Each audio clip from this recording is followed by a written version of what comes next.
వారు మాట్లాడినటువంటి మాటలు ఒక ఆడియో బయటకు వచ్చింది. నిన్న ఒక ఆడియో బయటకు వస్తే దాంట్లో చాలా స్పష్టంగా ఉన్నది. అంటే గతంలో బీఆర్ఎస్ పార్టీ చేసినటువంటి దౌర్జన్యం, బీఆర్ఎస్ పార్టీ చేసినటువంటి ఆధిపత్యం, ఇతర పార్టీ నాయకులు ఎమ్మెల్యేలుగా ఉంటే వాళ్లను అసలు కన్సిడర్ చేయకుండా అధికారులను అడ్డం పెట్టుకుని అధికారులను బెదిరించి ప్రభుత్వ కార్యక్రమాలు నిర్వహించినటువంటి బీఆర్ఎస్ పార్టీ వారసత్వం ఇవాళ కాంగ్రెస్ పార్టీ పునికిపుచ్చుకుంటుంది. గతంలో కేటీఆర్ గారు పక్క పార్టీ ఎమ్మెల్యేలు ఎవరన్నా ఉంటే వాళ్ళకు సంబంధం లేకుండా అధికారులతోటి పనులు చేయించుకునేది. ఇవాళ సేమ్ మీరు కదా చెప్తారు, ఇతర పార్టీ ఎమ్మెల్యేలకు సంబంధం లేకుండా సంక్షేమ పథకాలన్నీ కూడా నడిపియమని అధికారులతో చెప్తే ఆ ఆడియో బయటకు వస్తే అధికారి మీద నువ్వు చర్య తీసుకుంటావా? మరి నీ మీద ఎవరు చర్య తీసుకోవాలా? ఇవాళ ముఖ్యమంత్రి రేవంత్ రెడ్డి గారిని మేము ఒకటే అడుగుతున్నాం. అంటే ఈ దురహంకారపు రాజకీయాల్ని, ఆ వారసత్వాన్ని మీ ప్రభుత్వం కూడా కొనసాగిస్తోందా? అధికారులను ఇట్లా ఆదేశిస్తున్నటువంటి మంత్రి గారి పైన మీరేం చర్యలు తీసుకుంటున్నారో రేవంత్ రెడ్డి గారు చెప్పాలి. మరి ఇటువంటి మంత్రిని, ఇటువంటి వ్యక్తిని మీరు మంత్రివర్గంలో ఎందుకు కొనసాగిస్తున్నారో రేవంత్ రెడ్డి గారు చెప్పాలి.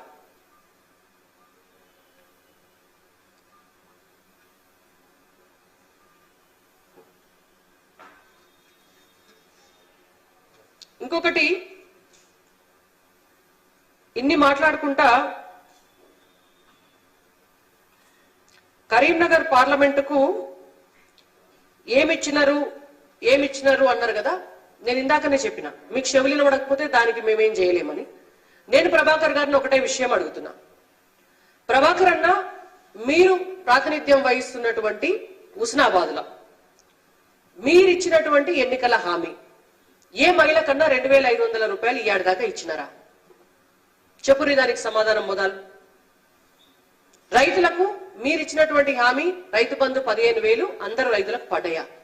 దానికి సమాధానం చెప్పు. కౌలు రైతులకు 15,000 ఇస్తామని చెప్పిండ్రు. అసలు కౌలు రైతుల లిస్ట్ ఏమైనా తయారు చేసిరా మీరు హుస్నాబాద్ నియోజకవర్గంలో? దానికి సమాధానం చెప్పు. రైతు కూలీలకు 12,000 ఇస్తామని చెప్పిండ్రు, ఇచ్చినారా? దానికి సమాధానం చెప్పు. ఎంతమందికి ఇందిరమ్మ ఇండ్లు ఇచ్చిండ్రు? దానికి సమాధానం చెప్పు. ఇంకొక 10 రోజులైతే మొత్తం వడ్లన్నీ కూడా కళ్ళలకు వస్తాయి, 500 రూపాయల బోనస్ ఇస్తామని చెప్పినారు. 500 రూపాయల క్వింటాలకు బోనస్ ఇవ్వకపోతే హుస్నాబాద్ లా మీరు రేపు పొద్దుగాల మీరు తిరగరు, మా బీజేపీ కార్యకర్తలు తిరగనియరు. ఎప్పుడు ఇస్తున్నారో, ఎప్పటి నుంచి మొదలు పెడుతున్నారో దానికి సమాధానం చెప్పండి.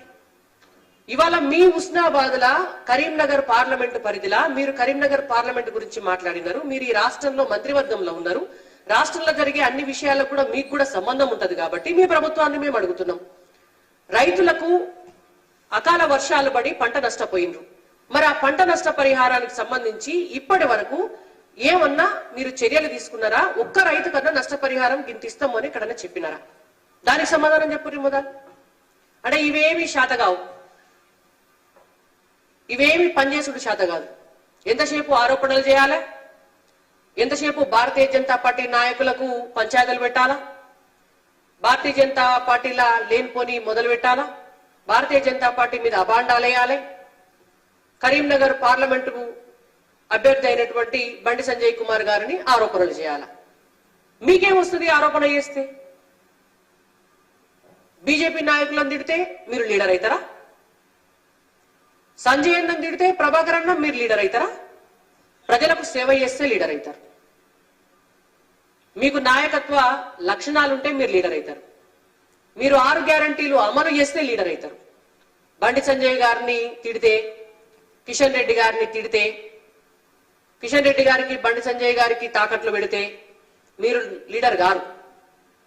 ప్రజలందరూ కూడా చూస్తున్నారు. కాబట్టి ఇప్పటికైనా మీరు కొద్దిగా మాట అదుపులో పెట్టుకొని జాగ్రత్తగా మాట్లాడి ప్రజాక్షేత్రంలో ప్రజలు మీకు ఇచ్చినటువంటి బాధ్యతను నిర్వర్తించాలని భారతీయ జనతా పార్టీగా మేము హెచ్చరిస్తున్నాం. ఇట్లనే మీరు అవాకులు చెవాకులు పేలితే మేము కూడా అదే పద్ధతిలో సమాధానం చెప్పాల్సి వస్తుందని కూడా మీకు తెలియజేస్తున్నాం.